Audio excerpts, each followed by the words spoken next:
Okay, so this is the homework that my class did for alkenes and alkynes. It is from the Inquiry into Chemistry textbook. So the first page we were looking at was page 554, and this one was just naming. So if I want to go ahead and name the compounds again, you want to look at your longest chain possible with the double bond and number to give the double bond the lowest number possible. So it wouldn't matter in this case what way we went, if we went 1, 2, 3, 4, 5, 6, or if we started here at 1, no matter which way your double bond is between 3 and 4. And this is a chain of 6, so that's hexane. So this would be hex and number 3, ENE, to show that we had a double bond between 3 and 4. Our next one, again, we want the longest chain. The longest chain must contain the double bond. So I'm going to go this way as my longest, starting at this one as carbon 1. So then 2, 3, 4, 5, 6, 7. So this would be, and this is a propyl group, 3 propyl, hep, and that's okay. Now I can't see where that double bond was. I believe it was here between 2 and 3. So 2 ene. And looking at number 11, again, same thing with the naming, identifying your longest chain possible that contains that double bond, and then looking at the side groups that you have. So I'm going to number my carbons, and this one I'm looking at numbering this way: 1, 2, 3, 4, 5, 6, 7, 8. And this one gets a little bit tricky because it doesn't matter what way you number based on the double bond. Your double bond will always be between 4 and 5. So then the next thing you look at is your branches. So the smallest number possible, having a branch on number 2 if we number from left to right as opposed from right to left. So now that we have that, we can name, this would be 2, 3, oh, sorry, I don't want to name that one first. It's alphabetical, so I have to name ethyl first. So number 4 would be ethyl. And then I would have 2 and 3 dimethyl oct 4 ene. Keep going, same thing. Number 12, longest chain with the double bond. I'm going to number from right to left to give my double bond the smallest number possible. And I have 2 methyl groups on carbon 4.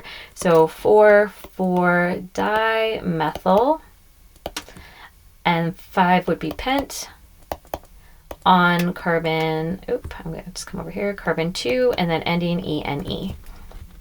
Okay, so this last one here is essentially asking if this was named correctly. So let's check. And for naming this one correctly, we want that longest chain possible. So we're going to go this way, which gives you that double bond between 1 and 2. So already you can see that this is not named correctly because it's saying that that double bond is on number 5.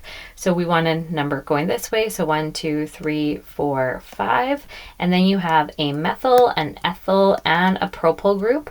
And we want to name those alphabetically. So your ethyl would come first. So I'm going to run out of room here. So I'll write maybe over here 4 ethyl. And then methyl would come before propyl. So then it would be, oh, oopsie, this is 1, 2, 3. This is a 3. I have my numbers off here. 1, 2, 3, 4, 5, 6. Not sure what I did there. So that would actually be 3 ethyl, not 4 ethyl. 3 ethyl, and then I would have, what is happening? 3 ethyl, then I would have 5 methyl, then 3 propyl, and then hex 1 ene. So that was our mistake. So they did get all the groups right, but the numbering was off. They didn't number from right to left, and then they did not number or name it alphabetically in terms of our branch groups. So moving on from here, we have the drawing portion, so just drawing it out like this first one, you have 3-methyl-but1-ene. So just to do this quickly, it does say structural, but I'm going to just change it to line just to do it a little faster. So if it's but1-ene, then we have 4 carbons in our longest chain. Between carbon 1 and 2, you would have that double bond, and then on carbon 3, you'd have a methyl group. So that one would be done. For 14b, pent-2-ene would just be 5 carbons, so 1 to start, 1, 2, 3, 4, 5, and then between carbon 2 and 3, you want your double bond. And then that last one, and for number 14c, we have 4,4-dimethylpent-1-ene, so 5 in the longest chain, 1, 2, 3, 4, 5. Between 1 and 2 is your double bond, and then on carbon 4, you have 2 methyl groups. For question 15, it's very similar. Whenever you're doing these, start with your root. This one's a condensed structural formula. So if you're oct-2-ene, we have 8 carbons in our longest chain. Between carbon 2 and 3, you would have a double bond. And then on carbon 5, you would have an ethyl group, so CH2, CH3. On carbon 3, 4, and 6, so carbon 3, you have a methyl group, 4, you have a methyl group, and 6, you have a methyl group. Then to finish off, we need those hydrogens. Being condensed, you want the hydrogens written right beside the carbon. So the first one can fit 3 carbons, the second one can fit 2 carbons. Carbon 3 doesn't need any, carbon 4 doesn't need any, carbon 5 needs 1, carbon 6 needs 1, carbon 7 needs 2, and carbon 8 needs 3.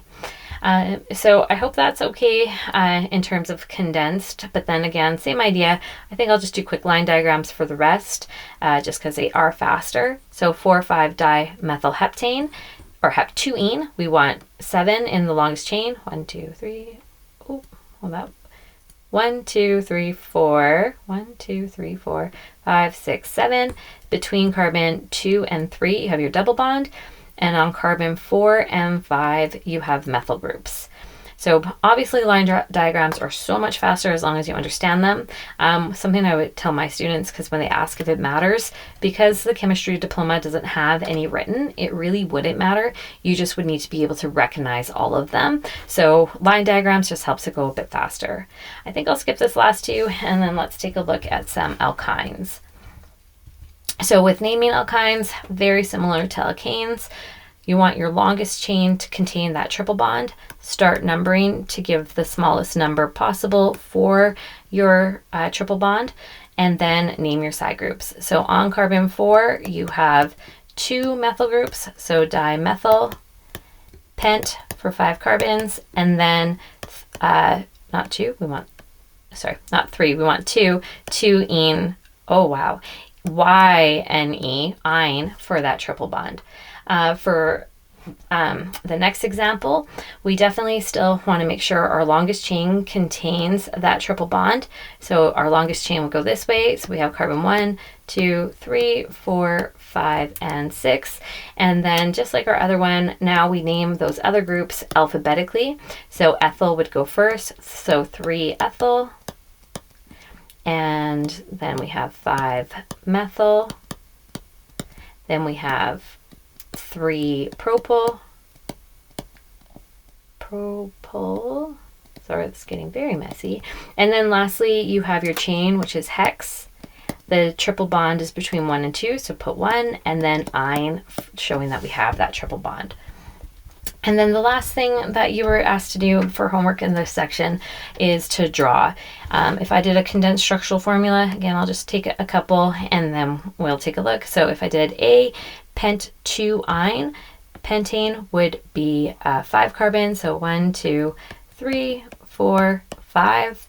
Between carbon 2, so if this was 1 and this is 2, between carbon 2 and 3, you'd have your triple bond. And then to finish off, fill in your hydrogens. So carbon 1 can take 3, carbon 2 and 3 cannot fit anymore, carbon 4 gets 2, and carbon 5 would get 3. So obviously when you're writing this, you wouldn't have those numbers here. And in terms of the number, but you would have the number of hydrogens that were present. Let's try one a little bit harder, maybe this last one, and let's do a line diagram. So with this one, you had, let's see here, I was trying to erase it like it did, 2,5,7 trimethyl oct 3-ine. So oct would mean 8. So again, if it was a line diagram, we have 1, 2, 3, 4, 5, 6, 7, 8.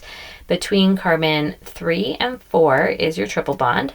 On carbon 2, you have a methyl group.